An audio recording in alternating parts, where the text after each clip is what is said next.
नमस्कार, मैं इंद्रजीत पाल गिरमिटिया चैनल में आपका स्वागत है।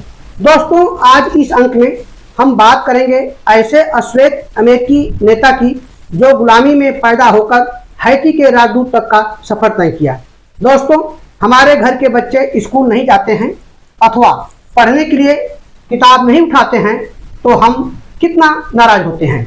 लेकिन जरा सोचिए कि यदि कोई बच्चा पढ़ना चाहे और उसे पढ़ने से रोक दिया जाए तो उसके दिल पर क्या गुजरेगी। दोस्तों, बात है 19वीं सदी की, जब अमेरिका में भयंकर अश्वेत गुलामी का दौर कायम था और गुलामों को पढ़ने लिखने की आज़ादी नहीं थी। ऐसे में अगर किसी इंसान को पढ़ने की सज़ा मिले, अगर बोलने का अधिकार भी अपराध हो, तो सोचिए उस इंसान का भविष्य क्या होगा। आज की कहानी है एक ऐसे गुलाम की जिसने कलम से जंजीरें तोड़ दी। फरवरी 1818 में अमेरिका के मैरीलैंड राज्य के बाल्टीमोर में कैप्टन एरन एंथनी, जो एक गोरे प्लांटेशन मालिक का मैनेजर था, उसकी हैरियट बेली नाम की एक अश्वेत दासी थी। उस दासी के पेट से जन्म होता है फ्रेडरिक डगलस का, जो जन्म से ही गुलाम होता है। पैदा होने के बाद माँ से अलग होना पड़ा, क्योंकि गुलामों के बच्चे पैदा होते ही माँ से अलग कर दिए जाते थे। पिता की पहचान भी जाहिर नहीं। ऊपर से गोरों का कानून कहता था गुलाम इंसान नहीं, संपत्ति है। 7 साल की उम्र में ही डगलस को जन्म देने वाली हैरियट बेली की मौत हो जाती है।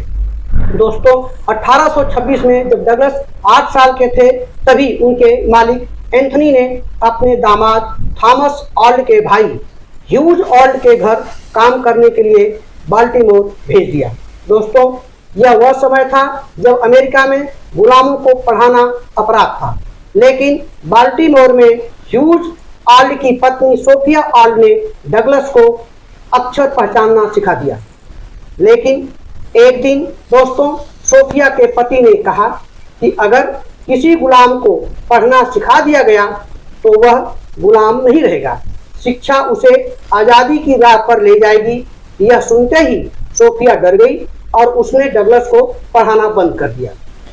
परंतु तब तक डगलस के समझ में यह बात आ गई थी कि शिक्षा ही दास्ता को तोड़ने का हथियार है।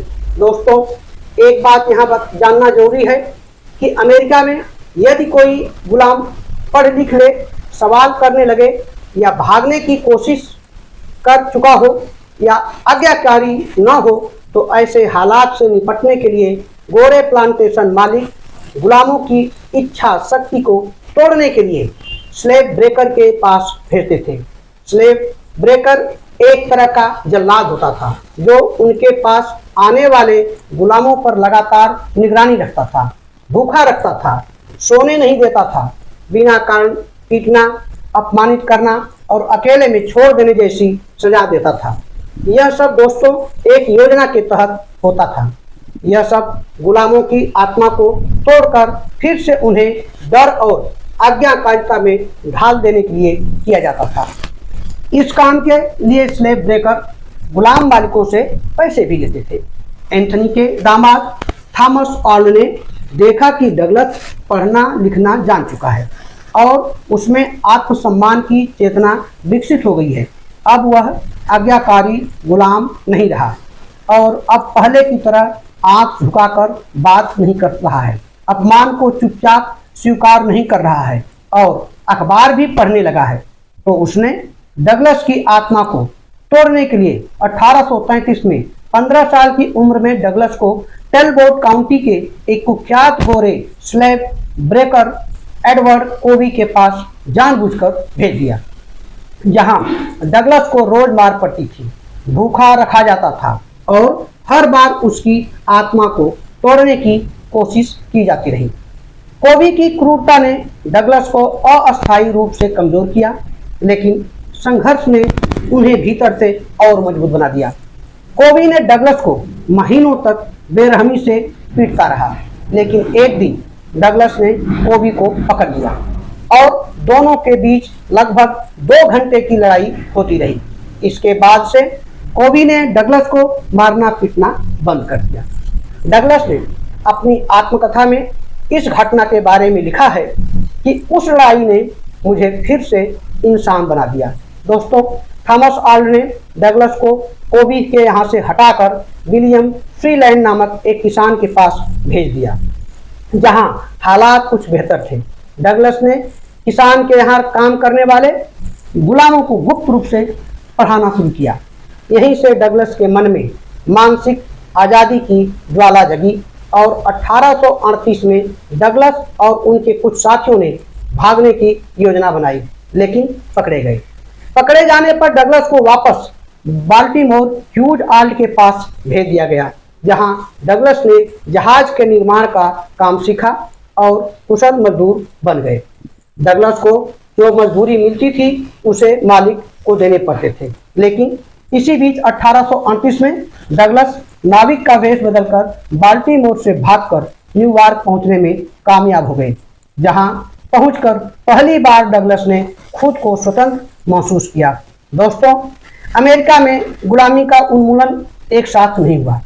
अलग अलग राज्यों में भिन्न भिन्न समय पर गुलामों को आज़ाद किया गया, लेकिन न्यूयॉर्क राज्य में 1827 में ही गुलामी पूरी तरह से समाप्त कर दी गई थी, जबकि दक्षिण अमेरिकी राज्यों में दास्ता अभी भी कायम थी। इसलिए दक्षिण से उत्तर न्यूयॉर्क भाग कर जाने वाले गुलामों को 1793 के संघीय कानून के तहत वापस मालिक को सौंपना पड़ता था। जब डगलस न्यूयॉर्क पहुंचे तो अभी भी वे कानूनी रूप से गुलाम माने जाते थे, इसलिए उन्हें पहचान छिपानी पड़ी, बार बार स्थान बदलना पड़ा।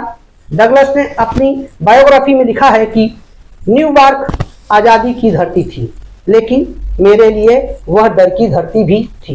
दोस्तों, 1846 के बाद ब्रिटेन में डगलस के मित्र और ब्रिटिश दास विरोधी समर्थक एलन तथा अन्ना रिचर्डसन ने डगलस के पुराने मालिक ह्यूज आर्ल्ड को 150 स्टर्लिंग पाउंड देकर डगलस की आज़ादी खरीदी। दोस्तों, 1846 में डगलस ब्रिटेन में भाषण देने गए थे। उनके समर्थकों को डर था कि अमेरिका लौटने पर उन्हें गिरफ्तार कर फिर से गुलामी में न धकेल दिया जाए, इसलिए उन्होंने कानूनी रास्ते से आज़ादी खरीदना सुरक्षित समझा। दोस्तों, डगलस पूरी तरह कानूनी रूप से स्वतंत्र हो गए थे। अब कोई भी उन्हें भागा हुआ गुलाम कहकर पकड़ नहीं सकता था। ब्रिटेन से अमेरिका लौटने के बाद अब वह पहले से भी ज्यादा निर्भीक होकर दास प्रथा के खिलाफ लड़े। दोस्तों, फ्रेडरिक डगलस ने आत्मकथा, राजनीतिक लेखन और दास विरोधी चिंतन पर कई महत्वपूर्ण पुस्तकें लिखी। उनकी किताबें आज भी दास प्रथा के इतिहास और मानवाधिकार अध्ययन की आधारशिला मानी जाती हैं। 1845 में डगलस ने narrative of the life of Frederick Douglass नाम से अपनी आत्मकथा लिखी, जिसे गुलामी के खिलाफ सबसे बड़ा दस्तावेज माना जाता है। 1863 में फ्रेडरिक डगलस अब्राहम लिंकन के सलाहकार भी बने। दोस्तों, यह कहानी थी एक गुलाम से नेता बनने की। नमस्कार।